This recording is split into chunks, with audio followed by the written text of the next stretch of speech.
They told us the story was unshakable, carved into stone forever. But what if I told you that the ground beneath our feet is now questioning everything we thought we knew about the rise of Islam? For centuries, Islamic history has been told through texts, chronicles, and tradition. Yet archaeology, silent ruins, inscriptions, coins, and broken pottery sometimes paints a very different picture. And when the spade of an archaeologist uncovers something that doesn't line up with the official record, the questions start to pile up. Did the events really unfold the way the classical sources describe? Or is there a hidden version of history we're only now starting to uncover? The challenge here is simple, but explosive. The earliest centuries of Islam are some of the most influential in human history, shaping empires, cultures, and religions that still dominate the world today. But the written sources we rely on, biographies of the Prophet, early chronicles, and later Islamic histories, were often written decades, sometimes centuries after the events. And when we dig into the ground of Arabia, Syria, Iraq, or Jerusalem, the archaeology sometimes doesn't match the story we've been told. This clash between text and artifact has sparked heated debates. Are we misreading the evidence? Are the sources flawed? Or have centuries of tradition smoothed over a far messier reality? I'll break this down into chapters, each focusing on one part of the puzzle. One of the biggest mysteries is the silence of inscriptions. For a movement as world-changing as Islam, you'd expect monuments, inscriptions, and records shouting the names of its leaders from the rooftops. Yet the earliest decades, the supposed lifetime of Muhammad and the early caliphs, are oddly quiet in the archaeological record. Coins in Arabia and surrounding regions continue to bear Christian or Zoroastrian symbols, well after Islam supposedly rose. Inscriptions in the Arabian Peninsula mention tribal rulers, local chiefs, and even Christian bishops, but very little about Islam in its earliest decades. Why the silence? Was the movement smaller than described? Or did it only gain prominence later, retroactively projecting its power back into the past? The silence of early inscriptions leaves room for questions about size, timing, and identity. Next, one of the first major monuments we can point to, and why its message is puzzling. One of the first major Islamic monuments we can point to is the Dome of the Rock in Jerusalem, built in the late 7th century under Caliph Abd al-Malik. What makes this structure fascinating is its inscriptions. They don't look like a clear break from Christianity. In fact, they argue against Christian ideas, quoting lines about Jesus not being divine, but they never actually mention Islam as a fully formed religion. Instead, they emphasize submission to one God, echoing themes that sound as much Jewish and Christian as they do Islamic. So, was early Islam less a brand new religion and more a reform movement within the existing monotheistic world? Archaeology leaves that door wide open. Coins are some of the most trustworthy archaeological evidence we have. Governments mint them to show authority, and in the 1st century of Islam, the coins don't always say what the texts tell us. Next, how coins reveal a slow change, not an instant revolution. In the 1st century of Islam, the coins don't always say what the texts tell us. For decades after Muhammad's death, coins in Syria and Persia were still minted with Christian crosses or images of Byzantine emperors. Only gradually were those crosses removed, replaced by Islamic slogans.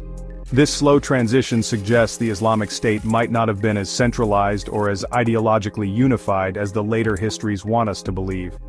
Coins tell the story of authority being negotiated, slowly, locally, and unevenly. Another controversy, Mecca itself. According to tradition, Mecca was the birthplace of Islam, the center of trade, and the heart of pilgrimage. But archaeologists struggle to find evidence that Mecca was a major trading hub in the 6th or 7th century. Ancient trade routes of Arabia often bypassed the region, connecting Yemen to the Levant through other cities. And early Islamic inscriptions rarely mention Mecca directly. Could it be that Mecca only became central to Islamic identity later, after the religion spread, with earlier centers of power located elsewhere? The archaeological silence forces us to ask where early authority actually sat. Next, how non-Muslim contemporary sources describe the early Arabs. While Islamic chronicles were written decades later, non-Muslim sources, Christian, Jewish, and even Zoroastrian writings, sometimes give us a different timeline. Syriac chronicles from the 7th century describe Arab conquerors sweeping into the Levant and Mesopotamia, but they don't call them Muslims. Instead, they call them Ishmaelites, Saracens, or Hagarenes, terms that link them to Abrahamic lineage but not to a distinct religion. This suggests that in the first generations, identity may have been more ethnic and tribal than strictly religious. Non-Muslim sources provide a contemporary outsider view that complicates the internal narratives. Next, manuscripts that changed how scholars think about the formation of the Quran. The discovery of early Quranic fragments forced a rethink of textual stability. Archaeology also plays a role in studying the Quran. The discovery of the Sana'a manuscripts in Yemen shook the scholarly world. These fragments, some of the oldest surviving Quranic texts, contain subtle variations that challenge the idea of a perfectly preserved, standardized Quran from the very beginning. While Islamic tradition teaches the Quran was compiled and fixed under Caliph Uthman within 20 years of Muhammad's death, the manuscript evidence hints at a more gradual process. The manuscript record is complex. Variant readings, marginal notes, and layered rewrites tell a story of editorial activity over time. This doesn't mean the text is meaningless, but it does mean compilation and standardization were processes, not instantaneous events. Which brings us to why written sources and archaeology might diverge: power, politics, and memory. By the 8th and 9th centuries, the Islamic Empire stretched from Spain to India. Leaders needed a clear origin story to unify a diverse population. So why do the written sources diverge so much from archaeology? The answer may lie in power and politics. By the 8th and 9th centuries, the Islamic Empire stretched from Spain to India. Leaders needed a clear origin story to unify a diverse population. The biographies of Muhammad and the early histories may have been polished, standardized, and sometimes reimagined to serve that political purpose.